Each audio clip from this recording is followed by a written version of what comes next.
Have you ever found yourself standing right at a career crossroads?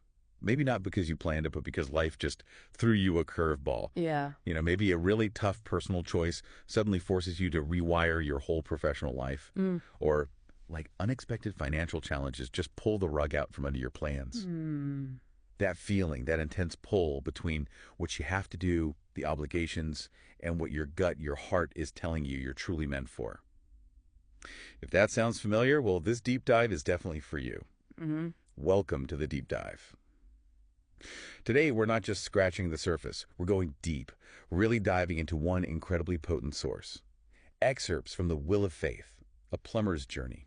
Right. And this isn't, some dry report or academic theory. This is raw. It's a personal story, someone's actual lived experience, navigating huge life changes, big setbacks, and ultimately finding a real sense of purpose. It's powerful stuff. It really is. So our mission today is pretty straightforward. We want to unpack this journey, this specific shift from a corporate job to finding a true calling.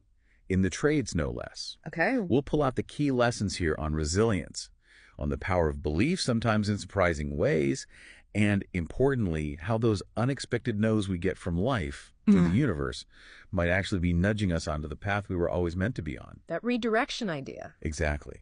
We'll explore how these moments of crisis, they aren't just things to get through, but maybe they're actually catalysts, powerful ones, for real personal and professional transformation. Okay, let's get into this story. Yeah, let's do it. It's always striking how quickly things can change, isn't it? Our carefully laid plans, career paths. Totally. And the story really drives home how external forces, especially those really deep personal ones, can just demand you reevaluate everything you thought you were building. Absolutely. So the story kicks off for our protagonist near the end of 2023. He's got a job at Coca-Cola, pretty stable, right? Most people would think so. Yeah, sure. Big name. But even then, there's this signal, this hint of wanting something different. He was actually enrolled in his CDL program. Oh, interesting. Commercial driver's license. Yeah, exactly. So often a path to trucking. He was actively planning a completely different direction already. And that desire, even when you're in what looks like a secure job, that's so common, that little itch for something else. Right. But what's really fascinating here is how his plan, the CDL thing, just slammed right into this unavoidable family situation, a personal obligation he couldn't ignore. Yeah. It wasn't really a choice not to do the CDL, was it? It sounds like life made the choice for him, family crisis. Exactly that. The source details how his father's health took a serious downturn. And he had to make that incredibly difficult, but, necessary decision to put family first. Of course. He took time off work. And the immediate fallout, a work suspension, just like that. And when he did manage to go back, it wasn't even to his old role. It was back to merchandising, and with a serious pay cut. So this one decision, born out of necessity, it just set off this whole chain reaction, professionally, financially. That's already a huge blow. Dealing with family illness, then coming back to a demotion and less pay. But it gets worse, doesn't it? It does. And this next part, this is where it really hits hard, I think. Yeah. Moves beyond just personal difficulty. Because not long after he returned, working this different job, Human Resources calls him up. Okay. Not, to check in or offer support. Nope. They called to tell him he owed the company money for the time he was suspended. You're kidding. No. He genuinely thought they were, supporting him through this incredibly tough family time, and instead, bam, felt totally abandoned. Punished, even, for choosing his family. It's just, a shocking moment in the narrative. That specific detail, the demand for money back, it's just such a stark example of policy completely crushing basic humanity. Right. It really forces you and the listener to think about that unspoken agreement between a worker and a company. What happens when real life hits? Yeah, what should happen? You make personal sacrifices, show loyalty, and then face financial penalties instead of maybe the safety net you'd hope for. Real support isn't just nice words in a company newsletter. It needs to be tangible when things get rough. Not a trapdoor. A trapdoor, that's a good way to put it. It really makes you question the whole idea of corporate empathy sometimes. Definitely. So, he's facing this financial pressure, this emotional blow from work. What does he do? He has to take a part-time gig at Home Depot, just to try and make ends meet. Doubling up. Yeah, he's already working 6 days a week at Coke, but only getting paid for 42 hours, which frustrated him. He had this core belief, the source says, that if a person gives their time, sweat, and loyalty, He should at least be compensated fairly at least 8 hours a day. A fundamental sense of fairness. Exactly. Especially pulling 6 days a week. It's about valuing labor, right? And that pressure cooker, the financial strain, feeling undervalued, it often acts as this powerful catalyst, doesn't it? Seems like it here. It forces you to strip away the noise, the distractions, and really look at your core values. What do you actually expect from work? What's your worth? It becomes this really intense moment of self-reckoning. And what happened next? Wow. It really set him on a new path, though not without more hurdles. In the middle of all this frustration, this struggle, he did what a lot of people might do when they feel lost. He prayed, asked for guidance, and slowly, gradually, this old dream started to stir again. Something that had been dormant inside him. Plumbing. Plumbing, okay. Yeah, the source puts it really nicely. A spark that had once lived in me began to burn brighter. That's fascinating. And it happens, right? Those moments of real adversity Yeah. that can sometimes clear away all the clutter, all the superficial stuff. And reveal something deep down. A passion you forgot you had, or a calling that was just waiting. It's almost like the external pressure forces you to look inward, and suddenly your internal compass points somewhere unexpected. A compass, yeah. So this old spark, plumbing, it's reignited. Yeah. And he takes this massive leap of faith. Okay, here we go. He applies for the local plumbers union, Local 68, and then, very quietly, gives his 2 weeks' notice at Coca-Cola. Wow, didn't tell anyone. Kept it totally secret from friends, coworkers. He called it my surprise, my risk, my step into the unknown. Can you imagine that feeling? Yeah. Just stepping off that edge, terrifying, but maybe exhilarating too. Oh, absolutely. That takes enormous courage. To leave the known, even if it's dissatisfying, for something completely new, totally unproven, with no safety net, no guarantee. Right. It really makes you think about what risk-taking actually means. It's not just being impulsive. It's having that deep conviction to chase something potentially better, even with all that uncertainty. So many people just freeze right there. They do. Prefer the discomfort they know. So he takes this massive leap. Yeah. What's the immediate result? Yeah. He takes the union exam, does the interview, puts all his hope into it, and the news comes back. Yeah. He wasn't selected. Oh, no. His heart just sank. He asked himself, why is the universe against me? I mean, to take that huge risk, feel that calling, and then just, bam, instant rejection. That had to be crushing. Absolutely devastating. That moment. That's where a lot of stories like this might just end, right? You try, you fail, you retreat. Yeah. It brings up such a critical question.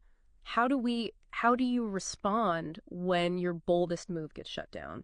That feeling of rejection, it can make you doubt everything, your gut feeling, your ability to keep faith, not just in yourself, but in the idea that maybe another way will open up. That takes incredible resilience. It's so easy to just give up. It really is. But here's where his story takes another amazing turn. Just when he's feeling totally lost, he says, God opened another door. Okay. A provisional opportunity appeared. It was plumbing work, but it only paid $14 an hour. $14. Wow, that's quite a drop. Huge drop, especially coming from corporate. Even with the pay cut there, many people might have just dismissed it, right? Seen it as beneath them, not worth it. Yeah, easily. But he didn't. The text says he grabbed it with both hands. I showed up with pride, with humility, with motivation. He told himself, every opportunity is a chance to prove who you are. Make it count. And that attitude, that's absolutely crucial, isn't it? Seems like it. It just highlights the incredible importance of grit, of your mindset when you're starting over, maybe at the bottom rung. Often those small opportunities, the ones that don't look glamorous or pay well initially, they're actually tests of your commitment. They're the proving grounds where you show your dedication and, importantly, where people notice.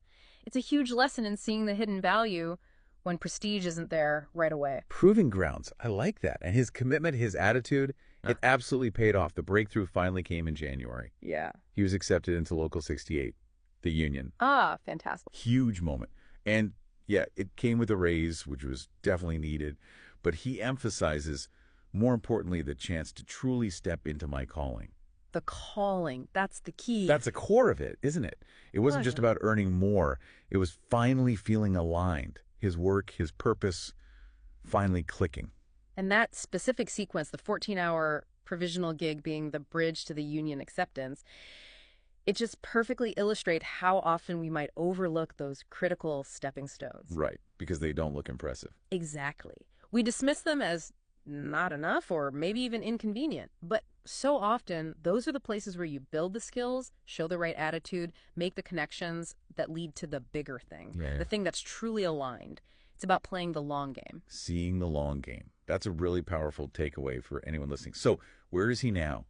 Our protagonist is finishing his first year as a plumbing apprentice. He's heading into his second. Wow, first year done? He describes it as 1 year of sweat, trenches, classrooms, and endless learning. So it's clearly been hard work, demanding work. But you get the sense it's work that finally feels right for him. Profoundly right. And you can see the lessons learned washing over the narrative. He shares that, life doesn't always go according to plan. Understatement. Right. But every setback, every obstacle, every no can lead to the path that was always meant for you. That's such a crucial reframing, isn't it? Seeing adversity not as a roadblock, but as dynamic redirection. Redirection, yeah. It just underscores that faith, resilience, and being willing to take those calculated risks. They aren't just nice ideas. They're the actual foundation for real growth. He now walks, he says, proudly in the trade that has become my purpose. Think about that journey. Feeling abandoned by a big corporation, struggling to make ends meet, to finding this deep sense of pride and purpose in plumbing. And his vision's clear now. He wants that journeyman card, and he has the dream of building something of my own. It's an inspiring turnaround in perspective, in ambition. That whole transformation from plumbing being maybe a forgotten idea, then a low-paying stopgap, to becoming his actual purpose, a way to build a life and express himself, it's really remarkable. And it pushes us, I think, to ask, how do we find or cultivate that same sense of purpose in our own work, whatever it is we do? Right. It doesn't have to be a trade. Exactly. It might not mean changing careers entirely. Maybe it's about changing our relationship to the work, finding ways to connect it to our values, to make it feel meaningful, to express who we are within it. Finding that connection. Yeah. And his final thought, his ultimate belief, it's really powerful. Because when you believe, when you fight, and when you never give up, no door can stay closed forever. That's just pure persistence, pure conviction. It is. And this whole story is such a strong reminder that the journey, it isn't just about getting to some endpoint, right? Some final destination or title. It's really about how you evolve along the way.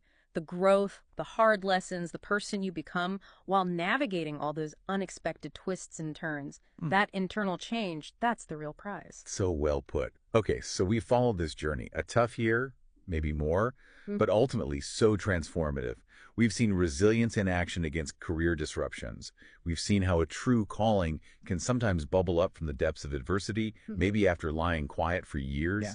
And we've really seen the importance of taking those risks, those leaps of faith, even when the first landing isn't soft, even when you face setbacks. Definitely. So wrapping up, what does this all mean for you listening right now? I think this story offers a really powerful way to reframe rejection. Maybe it's not a final no. Maybe it's more like a recalibration. A recalibration. Yeah, a no on one path could actually be the universe strongly suggesting, maybe even demanding, you look at another path, one that might be more authentic for you. So consider this. What closed doors in your own life, right now or in the past, might actually be redirecting you, pushing you towards something potentially more fulfilling? If you have the faith, the persistence to keep looking, keep knocking, keep building those other doors. That's a great thought to leave people with. Keep believing, keep fighting, and never give up. We'll catch you on the next Deep Dive.